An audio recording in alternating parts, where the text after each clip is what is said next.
Romance, check. Drama, check. Comedy, where? Nope. Who are these two? Chemistry. He doesn't even have chemistry with himself. I'm sorry. Listen, to this love story, we've left it in Owaron Shoki and we've moved the rest of the movie to Badorena. Girl, nobody cares about your poetry, okay? Like, bye.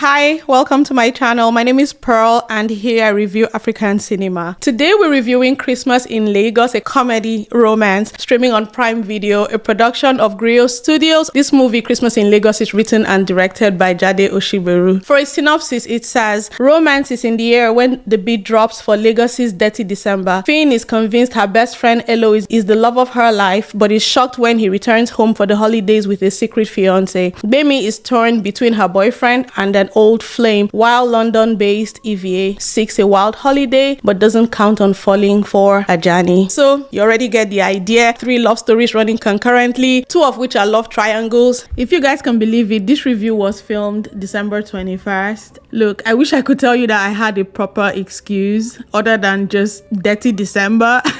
I mean, I do have some reasons, but let me just say I'm sorry and thank you so much for your patience, but also thank you to those of you who keep checking on me and harassing me. Really, it really validates what I'm trying to do here. So I promise that in the new year I will be better. Now, since the trailer for this movie dropped, anticipation has been quite high for a number of reasons, topmost of which is that Jade Osiberu is known for blockbusters. However, along with these high expectations, there were a few concerns that were voiced that I echoed. The first of which was in Tito, when he was reviewing the trailer for this movie, he discussed how it looked like there was just way too much going on. And then Iroko Critic also just mentioned how chaotic it all seemed from the trailer. And so yes, I did enter this movie with some trepidation. I wish I could tell you that we're wrong because, guys, first of all, if you're a first or second time caller, please consider subscribing to this channel. And if you're a returning visitor, like if this is probably your 3rd visit, look, we already have a relationship, so please let's make it official. Don't make me your friends with benefits. Hit that subscribe button. Let that be your Christmas present to me. Don't forget to like this video as well. With all of that said, welcome to this review, beginning with the performances. Now, this movie has such a huge cast, a good mix of familiar and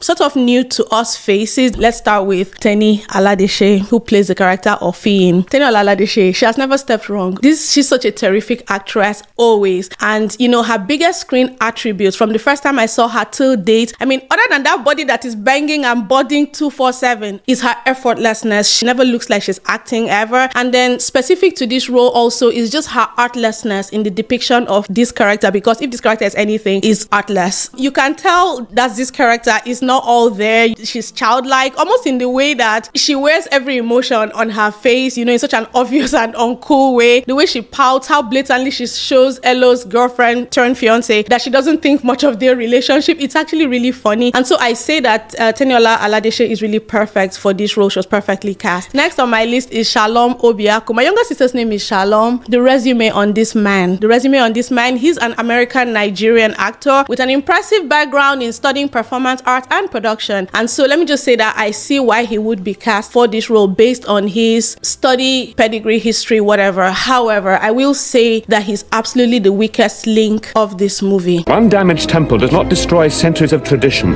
but one weak link can break the chain of a mighty dynasty. Ouch, I know. Right from the first scene where we see him, I already know that, and I mean, I wish I could tell you that down the line my mind was changed, but no, it wasn't. He doesn't have chemistry with his co-leads, not with Fiyin, and not his fiancée Yagaze. Then we have Shaffy Bello, aka the bee that stung Zach. And who is Zach? Zach is RMD, aka Chief Engineer Zachariah Dollar. So if it's okay with you, I'll speak about them individually and then as a unit. Now, Shaffy, I think that in more recent movies, we've seen her take on more playful roles. Here, she's as dynamic as she always is. She captures the screen. We've come to expect that. She displays a fluid range of emotions and her performance is just exactly what we've come to expect from her. RMD here, he's also so fresh in this role. It's a departure from the rather stoic, as in the Black Book, or depraved, as in Shantytown, kinds of roles that we've seen him in recent times. So in addition to this departure, he's just as playful as I think we've ever seen him in any performance. I enjoy him here. They both switch between English and Pidgin and Yoruba. In Shaffy's case, very fluidly. In RMD's case, his Pidgin is rather painful. I'm just going to say that RMD is a different kind of Casanova in this role than we're used to seeing him. He's usually the suave playboy, or usually wealthy. He's still wealthy here. He always is. But in this movie, his charm, I would say, is earthier. It's more rugged. It's got a local edge to it. He's the Yoruba version of an Igbo toaster. And I think his is the performance that I enjoyed the most in this movie. Together though, Shaffy and RMD, they don't have much chemistry, which makes it impossible for us to see him, that's RMD, again as a serious competition in that love triangle. And that brings us to Wale Ojo. That's another phenomenal thespian in his own right. Wale Ojo is an actor that I've always respected. In this movie, he plays the doting, romantic, forever patient boyfriend to Shaffy's character, Gbemi, showing up always gift box in hand, flowers in hand. He's just this simpering, think Lakule in The Lion and the Jewel, that's him. He convincingly depicts this role of the butt of the joke, but he reclaims, his voice in the end in the way that shows him to be just a quietly confident type, not somebody like Chief Engineer Zach that needs to brag and, everything. He ends up just being very put together and confident and all of that, and I quite like the character. There's not very much to say about the acting. It's not any leap from anything we've seen him in before. Now, as far as the romance between, again, Wale Ojo and Shaffy's characters, I don't see what really connects them.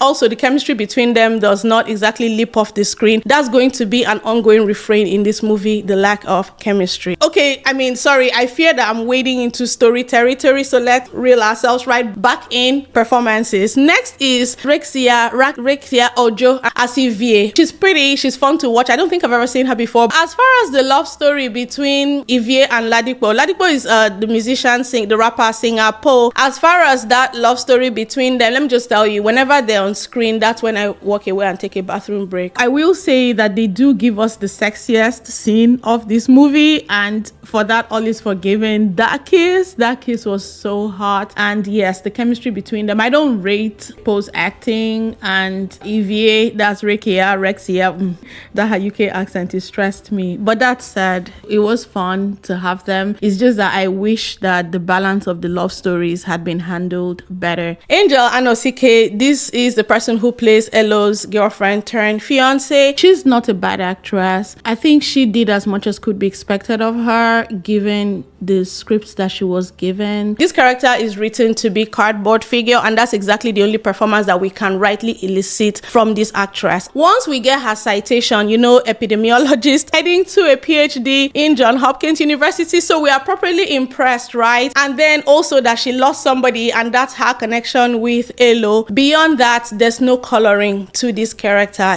so it's like she's only required to show up, look demure, but somehow also threatening or intimidating, because our protagonist Fiyin is Fleabag essentially. You guys watch that series Fleabag, that's Fiyin. So this person is very well put together, so she's a challenge, okay, but as a person, we don't know her. I guess we're not supposed to, but then she's the one who ends up with Elo, so I don't know what to tell you. That said, I would like to see more of her. I found out that she has a YouTube channel, so that's another way to engage with this actress. As far as she and Elo, we've already established that he does not have chemistry even with his own shadow. I hope he has chemistry with his hand, because next actor on the list is Tris Ude. I don't know why she's here. Also, the person playing her boyfriend / crush, Obina Okenwa, and we remember him from Blood Vessel. I adored him in Blood Vessel, but here I have no idea why they are here, what they are doing here. Bello, let's just say that she's the Grinch in this movie because she was crying the entire time. On a serious note, yes, there was a whole grief theme going on there. I don't know if it was supposed to give some depth or complexity to the character, but somehow it did not fit in with the rest of this movie. Finally, it's really refreshing to see Ejike Asiegbu here. He's one of my favorites from the old guard. Let's get to the meat of the matter. We can quickly establish that the premise or idea of this movie is very interesting. Not Christmas in itself, but Christmas specific to Lagos, and therefore Lagos as a character. Now, do I think that this character is well availed of in this movie, as in Lagos in the context of Christmas? I would say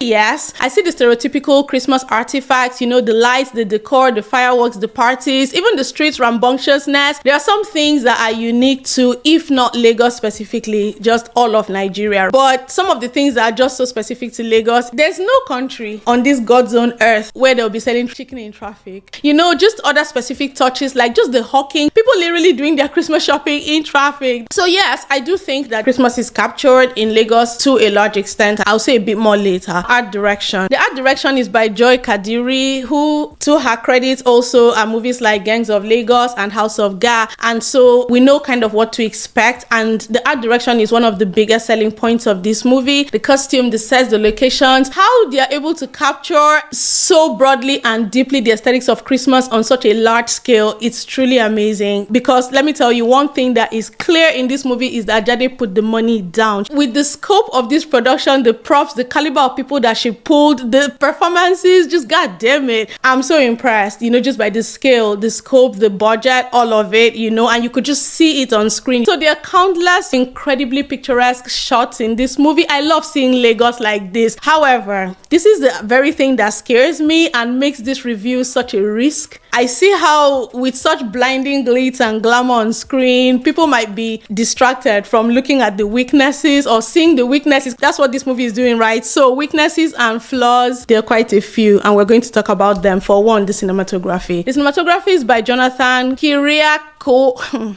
I can't say his name, but I'm just going to say that as far as the cinematography here, I'm not crazy about the blocking of many of the shots, and just the camera angles, especially at the very beginning, the airport scene and so on, just like from the opening images, the way characters are framed and the loss of emotional impact arising from the framing and blocking of scenes. Okay, moving on. Now, while overall this is a beautiful picture, I have leveled quite a bit of criticism on the lack of chemistry between the actors, you know, that eventually this lands at the director's feet. For a movie that has romance as its main subplots, a lack of chemistry between almost all the romantic figures is just inexcusable. Make no mistake, there's a lot of friendship chemistry, which would be great if this was a friendship movie. I see literally all the love stories as good friends. That, however, is not on-screen romance, you know, especially at Christmas time, because I don't know about you guys, but Christmas time is usually a very heady time and there's just like love in the air, but somehow I'm not getting it from this. The only convincing chemistry overall is between Fiyin and Gbemi, and to some extent the friendship between Fiyin and Elo. So like I said, mother-daughter chemistry is good, friend-friend chemistry is very good, but the love stories, nope, not seeing it. For not the triangle partner, the real main fake one, none. I cannot say enough about the production value of this movie. Even the things that look a bit gaudy, they look to be intentionally so, because guys, isn't Christmas all about tinsel, ornaments, flaky things, flimsy things, things that break, things that shatter? Just, I really like the production value in general. Now, I punctuate this review with that statement because the biggest redeeming quality of this movie, that's the production value, art direction, and all the other things, but definitely not the story. Let's unpack that.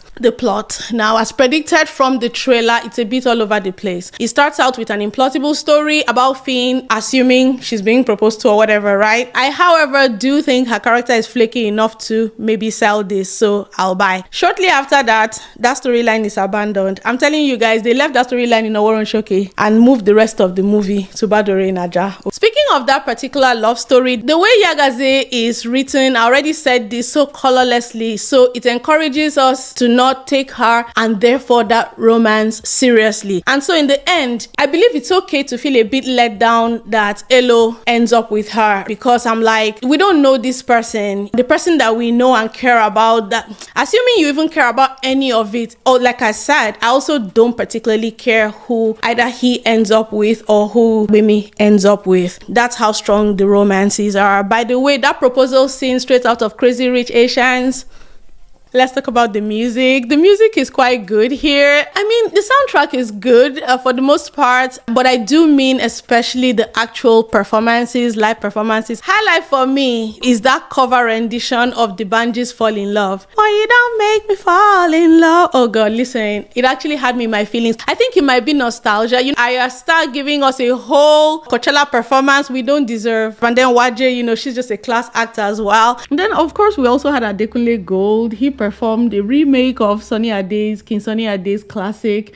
But yes, just incredible performances all around. So the music just really good. And then as far as the actual music of the film, when I saw music composed by Kobam Zasuko, I perked right up because I was like, we're gonna eat good. Tell me why this entire movie soundtrack is one. Okay, I exaggerate. It's not one.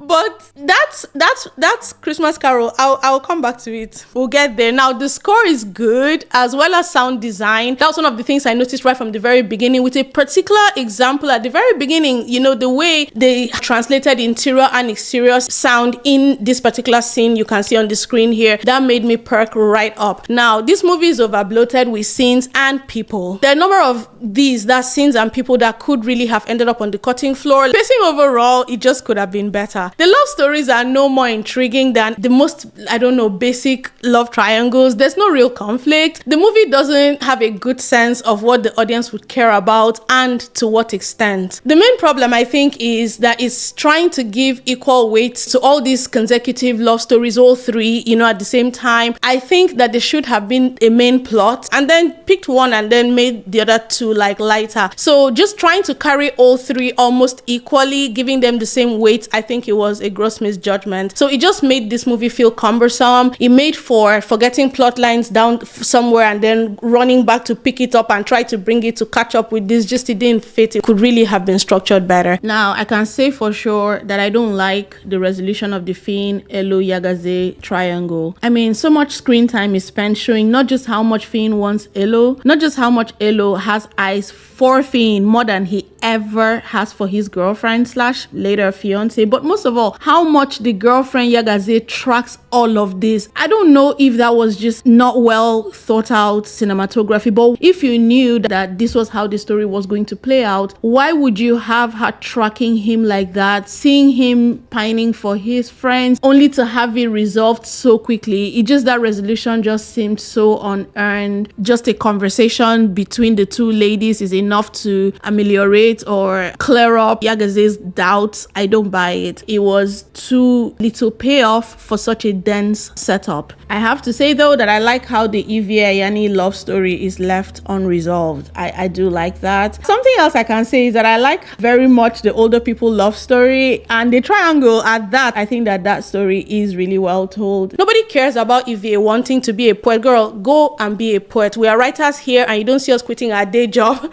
to make a career of writing until you're titilo question, okay? Or are you a Fepolazino? If you are, okay, go and make poetry your day job. I didn't care. Conclusion. This movie is undoubtedly a Christmas movie. It has everything you can expect. Christmas decoration and the aesthetics, fabulous lights, fireworks, and then that one that personally hurt me. I've been referencing it, so let me get to it. Just scoring this movie, especially in the final third of this movie, end to end with Oh Holy Night. I almost sobbed. You know why? Because this is my favorite Christmas carol, and then for me to hear it till I got earworm from it, I was so upset. As much as this movie very much gave Christmas with how it's suffused with all the artifacts of Christmas, like I said, it still feels like it falls short of something that captures the essence, or shall I say the heart or the spirit of Christmas. I didn't care much for weddings and proposals as much as say I'd have cared for, I don't know, a family settling down to a meal after much ado. I don't know, it just didn't quite pull together the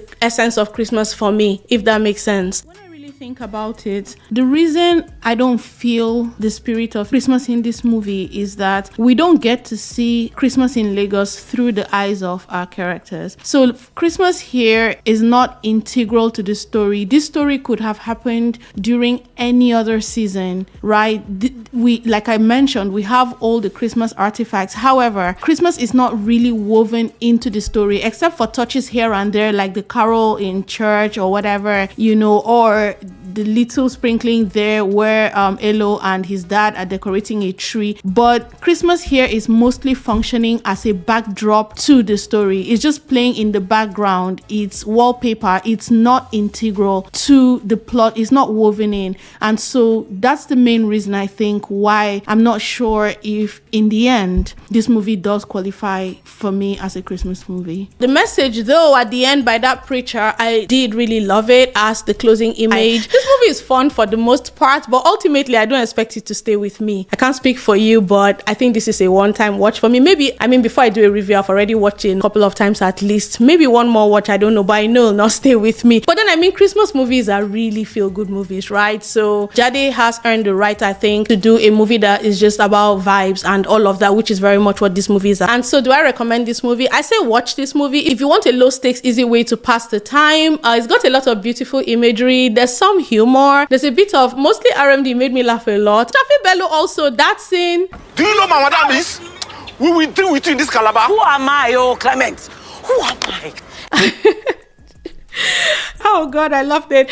So yeah, there's a bit of, you know, humor. There's also a bit of suspense, not suspense like stakes, but just, you know, in just exactly how things are going to play out. You know how it's going to end. I think you can see the end from a mile away, but just how it'll get to that conclusion, I guess you could say a bit of intrigue there. However, don't watch it if you're looking for high romance or you want to see emotionally laden drama, because this is not that. Overall, it's a commendable effort, especially on the part of production. I just wish that the story had been better. As far as how much is going on in this movie, just the chaotic nature of it and all of that, the generous part of me theorizes that maybe the chaos is symbolic of how chaotic things are, you know, and how chaotic Lagos is at Yuletide. I mean, literally, today is the 21st, right? Lagos is insane right now. The traffic is insane right now. So I think you could think of the chaos here as symbolic. Maybe that's the intention, but I guess we'll never know. It's just food for thought. All right, guys, that's it for Christmas in Lagos. Thank you so much for being here with me. Thank you. I appreciate you guys so much. If you haven't subscribed yet, please do subscribe and share this video. Will you share this video, please, to your friends, family? Do you like my Christmas tree? Okay, guys, have yourselves a very, very, very, very, very Merry Christmas. I'll try to bring you at least one more video before the end of the year. I'm recovering from COVID, and can you imagine recovering from COVID to see 6 episodes of Is It 7 Doors? So it's just daunting, but I'll try, you know. And there are a few other movies that have come out. I've not been the best lately, but I will try. Okay, I'll sit up. I'll be better. And guys, you have the right to an incredible viewing experience, and definitely never settle. Thank you.